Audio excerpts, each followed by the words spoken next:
जानिए अकोला शहर की 10 बड़ी खबरें। कोविड महामारी के कारण अनेक लोगों को रोजगार से हाथ धोना पड़ा। जिनका रोजगार बचा उन पर भी आर्थिक संकट की मार पड़ी। तंगी के चलते पालक फीस नहीं भर पाए।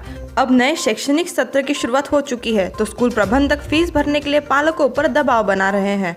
फीस नहीं भरने पर विद्यार्थियों को शिक्षा से वंचित रखा जा रहा है। गांधीग्राम नदी में आया पूर। अकोला से 17 किलोमीटर दूरी पर स्थित वागोली में आज शाम अचानक पूर आया।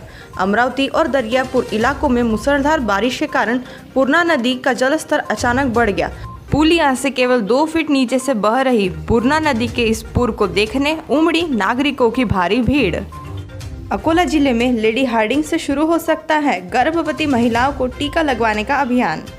विश्व स्वास्थ्य संगठन ने कहा कि कोरोना वायरस का टीका गर्भवती माताओं के लिए बिल्कुल स्वस्थ है। अकोला जिले में कुल 30 स्वास्थ्य कर्मियों को दिया गया इस विशेष अभियान के लिए प्रशिक्षण। आने वाले 5 दिनों के लिए मौसम विभाग ने दी चेतावनी। बारिश के साथ साथ गिर सकती है बिजली और सुरक्षा उपायों का रखें खास ध्यान। बिजली कड़कने पर पेड़ या खुली जगह में खड़े ना रहें और नदी नालों के ऊपर से पानी बहने पर कृपया उस पर से पैदल या अपनी वाहन पर सवारी ना करें, खतरे से बचें। शहर में सड़कों के किनारे तथा चौराहे पर फल, सब्जी, कपड़े तथा अन्य सामग्री के ठेले की संख्या बढ़ गई है। यातायात की समस्या विकराल रूप धारण कर चुकी है। अकोला महानगर पालिका hawker zone, non hawker zone का नियोजन अब तक नहीं हो पाया है। बाटे क्लब मैदान पर फल व सब्जी विक्रेताओं के लिए व्यवस्था की थी, लेकिन व्यवसायी वहाँ व्यवसाय करते नहीं दिखते।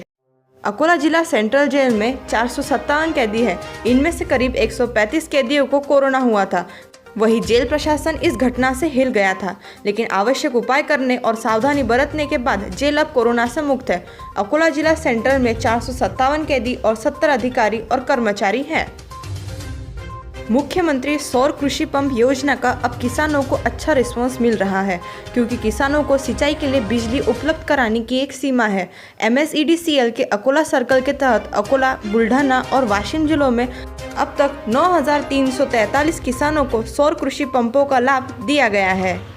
तीसरी लहर के डर से नागरिक सावधानी के तौर पर टीकाकरण को प्राथमिकता दे रहे हैं। इसलिए पिछले कुछ दिनों में जिले में कोविड टीकाकरण केंद्र पर नागरिकों की संख्या में वृद्धि हो रही है, लेकिन अकोला में सरकारी विभाग द्वारा चल रहे टीकाकरण को ही नागरिक प्राधान्य दे रहे हैं। निजी टीकाकरण केंद्र में टीका लगवाने के लिए नागरिक कम ही जाते दिख रहे हैं। अकोला में गणपति की मूर्ति बनाने वाले मूर्तिकारों पर कोरोना की मार। गणेशोत्सव अब नजदीक है, इसके चलते कई मूर्तिकार कई महीनों से गणपति की मूर्तियां बना रहे हैं, मगर गणेशोत्सव किस तरह मनाना है इसकी नियमावली राज्य सरकार ने अभी कुछ दिनों पहले हमें सौंपी, जिसमें उन्होंने मूर्ति की ऊंचाई पर कुछ पाबंदियां लगाई हैं। अकोला में जर्जरित इमारतों का धोखा बढ़ा। अकोला में करीब 100 के आसपास जर्जरित इमारतें हैं। अकोला मनपा द्वारा नोटिस देने के बावजूद भी यह इमारतें जस की तस हैं। बारिश, तूफान से कभी भी यह इमारतें गिर सकती है। हाल ही में एक ऐसी ही इमारत अकोला के कोठड़ी बाजार में गिर गई थी। दिव्य हिंदी आपके परिवार को रखे जागरूक और आपको एक्टिव। तो देश और दुनिया की आने वाली सभी ब्रेकिंग न्यूज़ से हमेशा अपडेटेड रहने के लिए दिव्य हिंदी न्यूज़ को अभी सब्सक्राइब करें और बेल नोटिफिकेशन को ऑन करना ना भूलें। धन्यवाद।